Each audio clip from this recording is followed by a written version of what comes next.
Let's get started, everyone, today by getting, to know a couple of professional players in the world of Starcraft 2 a little bit better, getting to know him a little bit better, and that is none other than our Zerg player playing with the Zerg pieces in the bottom right corner.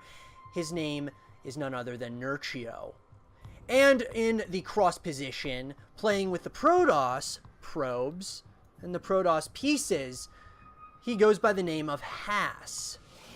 So guys, we are now looking at two players who are obviously making a big splash into the World Championship Series of StarCraft. Nerchio has been there, Hass has been there. They both have been players that have been in there, but these guys are trying to do something that they've never really been able to achieve before, and that is win at BlizzCon. So I think that this is going to be very interesting to see how these two players play in the remaining matches here at WCS Valencia. I do know, guys, who won the tournament, but I don't know the results of these games in particular. So that's why I'm super excited to cast these games for all of you. So it seems like Nerchio went for the quick hatch gas pool, and so pretty standard, relatively standard. Now I'm surprised he took this, as I guess we're starting to see more and more Zerg players, instead of taking their natural expansion, they're going directly to the third base. So I'm not sure why Nerchio decided to do that, but listen, there is a method to the madness, guys. We also have Hass on the other side of the map. He is going ahead and he's getting his quick expansion, as well as a standard cybernetics core with the gateway. So look, this is both players playing relatively standard. No, I'm not seeing anything too out of the ordinary, at least at this point.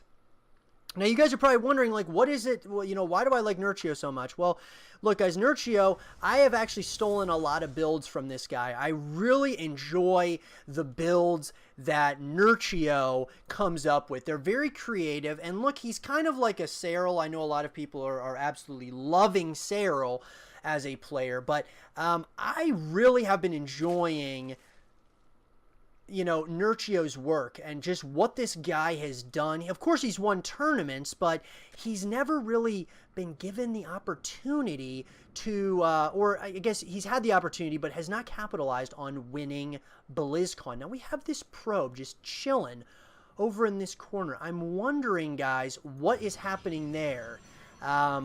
Why is this probe hanging out over here? We're going to have to see. I guess maybe he's just trying to see what's happening over here at this third expansion here. We also see Nerchio's going ahead and he's going expanding into his natural. I don't know what this probe's purpose was, but listen, we're going to see. Like I said, there is a method to the madness for both of these players. Let's see what's happening on the other side. We got a couple of Zerglings that are trying to make their way into the natural of the Protoss, and that does not seem like it is going to happen. Hass seems like he's got this completely under control right now. But if this Stalker goes down, yeah, it doesn't. I'm not seeing how Nerchio is going to be able to get in here into the natural expansion. But that being said, he needs to probably do something quickly here. It looks like he's going for a quick robotics facility, people, as well as the Twilight Council, and he is also going into two gateways, as well as the Dark Shrine. So this is relatively standard as well. He's got the shield battery up here in the front, which is going to really help any of his structures that are dealing critical damage from the Zerg opponent here. But I'm seeing, looks like, guys, that this very well may be a macro-focused game, which, hey, there ain't nothing wrong with that, right, guys? I mean, I don't think there's anything wrong with a solid macro game, and I'm excited to see it from both of these players. So, once again, guys, Nerchio, this is another thing that I love about Nerchio. He's got these, not only the overlords, but Zerglings that just chill around the map. They kind of are looking around. They're looking to see if there's any kinds of expansions. He's got them all over. They're flooding all over the map. Now, the War Prism is coming, guys. Has one Zealot, but he is going to warp in right pretty much smack dab in the middle of the map. He's going to pick those zealots up, it looks like. And I'm a little bit, I'm not sure what he's planning on doing here. I don't think it's going to work this game, at least. Haas, I don't know if you want to drop down. It looks like Nerchio is on top of it, at least at this point. And once again, it looks like Nerchio is sending some Zerglings across the map. He's probably just peeking in to see if this third expansion's going up, and it looks like the probe is going to try, but the Zerglings are going to try to make this around. They do. See, this is what you have to do as a Zerg player. You have to slow down the Protoss in any way, shape, or form, guys. And the way that you do that is by stopping an expansion from going up. And it looks like it will happen, but those seconds of a delay that the Protoss had can be the difference in a game here on the professional ladder, of course. And they're going to try to snipe that probe, excuse me, and they did. They sniped it, but that, look, in the grand scheme of things, that consistently starts to slow down this Protoss player. Now, as we can see, there was a drop that happened down here.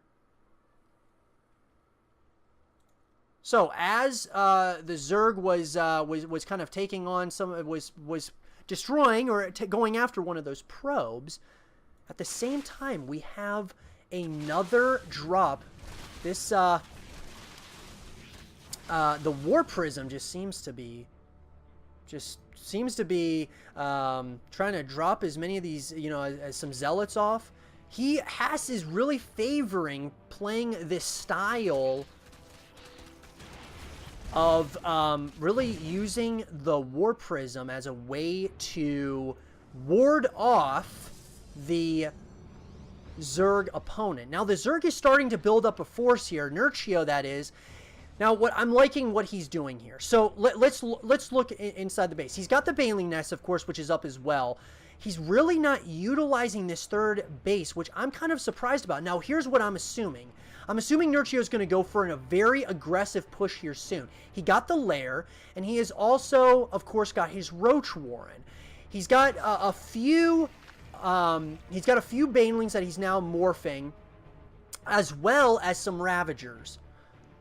So this should be interesting. Now, this force that consists of sentries as well as, you know, one Stalker, some Zealots, and some Immortals, should be enough, I would say, at this point, especially if Nerchio is planning on separating his army, keeping some of his army at home, and then some of it on the road. So I'm interested to see what Nerchio decides to do here. I'm surprised that this third base is not fully saturated yet, or it should actually, it's technically not the third base, it's actually the natural expansion is not, it's not fully saturated yet, which I'm really interested in. Now, this the creep spread is starting to get a little bit out of hand, which is very good for the Zerg opponent. But this Protoss force is starting to look really menacing. My God.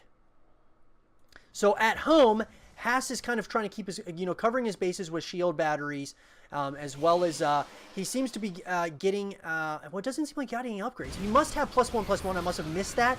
But here we go. We've got a big engagement going on here. I don't think that Haas is going to want to take this fight on creep, at least. I may be wrong, though. He has got a menacing force right now, which I'm really interested to see what's going to happen here.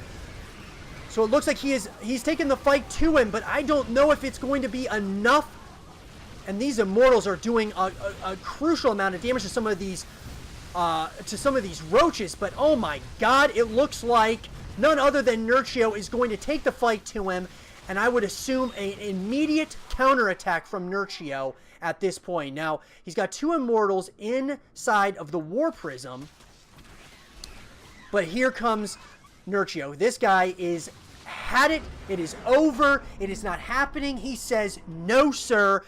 You just lost after that attack. And I had a feeling, guys, that probably Haas should not have, and he probably regrets taking that fight onto creep, which I think was a bad move on his part. I guess there's, you know, at a point you got to do it. You got to do what you got to do. But Nerchio did pick up that dub or that win there, which look, guys, I thought that it was very well played on Nerchio's point, and what looked like an insane army by Haas was dwindled because he, number one, went on creep, and I think he might have just overstayed his welcome.